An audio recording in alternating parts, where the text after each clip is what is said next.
अच्छा, बहुत सारे जो स्टूडेंट्स हैं ना डीपीटी के, वो अपना टाइम वेस्ट कर देते हैं लाइक 3 मंथ्स या 6 मंथ्स की इंटर्नशिप की ड्यूरेशन में।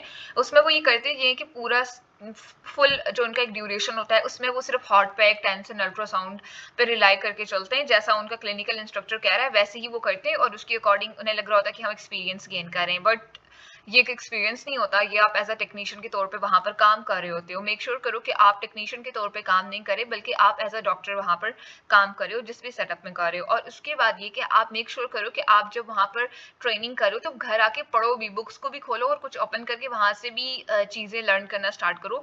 ब्लाइंडली किसी को भी फॉलो नहीं करते। हमारे पास होता है कि बच्चे ब्लाइंडली फॉलो कर रहे होते हैं क्लिनिकल इंस्ट्रक्टर्स को, उन्होंने जो कह दिया सो कह दिया, टेंस इसलिए यूज हो रहा है तो यूज हो रहा है। घर पे आके उसका मैकेनिज्म नहीं पढ़ेंगे कि टेंस किस तरह से चीजों को जो है हमारे इश्यूज को रिजॉल्व कर रहा है, उन्हें नहीं पता होगा, उनका मैकेनिज्म पूछो उनको नहीं पता होगा।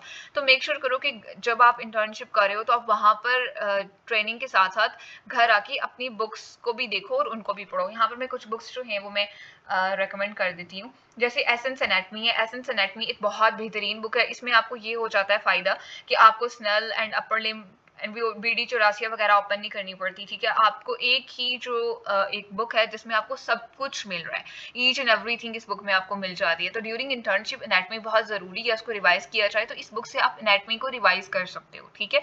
और इसमें हर चीज आपको मिल जाएगी, पूरी एनाटमी जो डिफरेंट बुक्स में हमारे पास मौजूद है, एक बुक में आपको मिल जाएगी। बहुत अच्छी बुक है, ठीक है। डायग्राम्स वगैरह भी इसमें तमाम जो है वो ऐड हुई है। लाइक ड्यूरिंग इंटर्नशिप एक ऐसी बुक है, क्विक रिव्यू है, जिसको हम एक क्विकली क्या कर सकते हैं, देख सकते हैं और क्विकली चीजों को रिकॉल कर सकते हैं।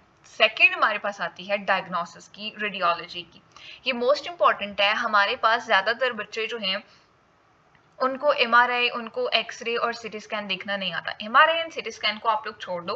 फॉर एग्जांपल अगर आप 3rd ईयर 4th ईयर के स्टूडेंट हो, ठीक है, तो 3rd ईयर 4th ईयर में एटलीस्ट एक्सरे देखना तो सीख लो, ठीक है। अब बच्चों को एक्सरे देखना भी नहीं आ रहा। एक्सरे देखना कोई मुश्किल काम नहीं है। अब मैंने यहाँ पर जैसे लिखा भी हो, आप लोग इसको पढ़ भी सकते हो। मैं ये करती थी कि अपनी ड्यूरिंग इंटर्नशिप जैसे ही कोई पेशेंट आएगा, सबसे पहले मैंने उसकी रिपोर्ट्स जो होती थी ना उसको लेकर उसकी पिक्चर्स बना देती थी, और मैं अपनी मेरी जो मोबाइल की गैलरी होती थी वो फुल होती थी पिक्चर्स के साथ, like x-ray, MRI, CT scan.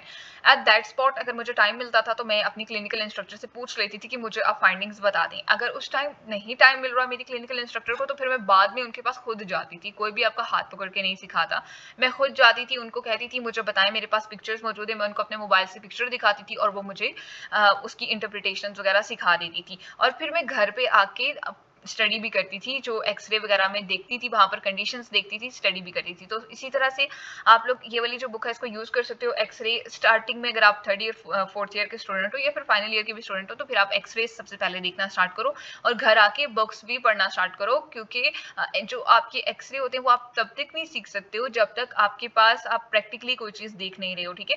जब आप प्रैक्टिकली आपके पास पिक्चर्स होंगी एक्सरे वगैरह की, एमआरआई, सिटी स्कैन की, और फिर घर आके आप उन चीजों को पढ़ोगे भी, तब वो आपको अच्छे तरीके से चीजें जो हैं वो रिटेन होंगी, ठीक है। आप रिटेन कर सकोगे, उनको याद कर सकोगे।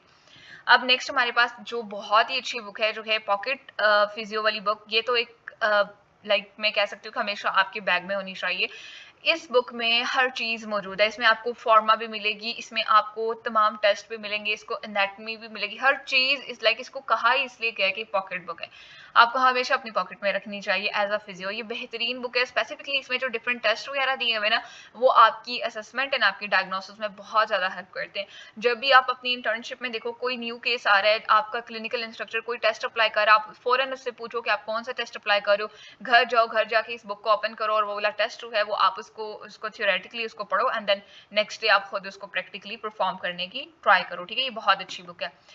लास्टली जो हमारे पास है ऑर्थोपेडिक फिजिकल असेसमेंट, ये भी डेविड मैगी की जो बुक है ये बहुत अच्छी है। इसमें आपको हर तरह का लाइक ऑर्थो से रिलेटेड केस मिलेगा, उसका आपको एक बकायदा पूरा रिहैब प्लान भी दिया जाता है, पूरा protocol, therapeutic management, each and everything, sport related चीजें आ जाती हैं। बहुत बेहतरीन बुक है अगर आप पढ़ना चाहते हो। फॉर एग्जाम्पल अगर आपकी जो रोटेशन है वो एमएसके में है और आपके पास वहां पर केसेस आ रहे हैं, तो आप इसको घर पे आके एक दफा रिवाइज या रिकॉल कर सकते हो। इसमें भी बहुत सारी अच्छी चीजें जो कि आपको सीखने को मिलेंगी, स्पेसिफिकली अगर आप काम करो एमएसके में। इसके अलावा भी बहुत सारी बुक्स हैं। आपने मोडेलिटीज के बारे में अगर पढ़ना है तो वो आप इलेक्ट्रोथेरेपी की जो हमारी बुक है, जिसको हम कोर्स बुक भी है, आप उसको भी जो है वो रिवाइज कर सकते हो।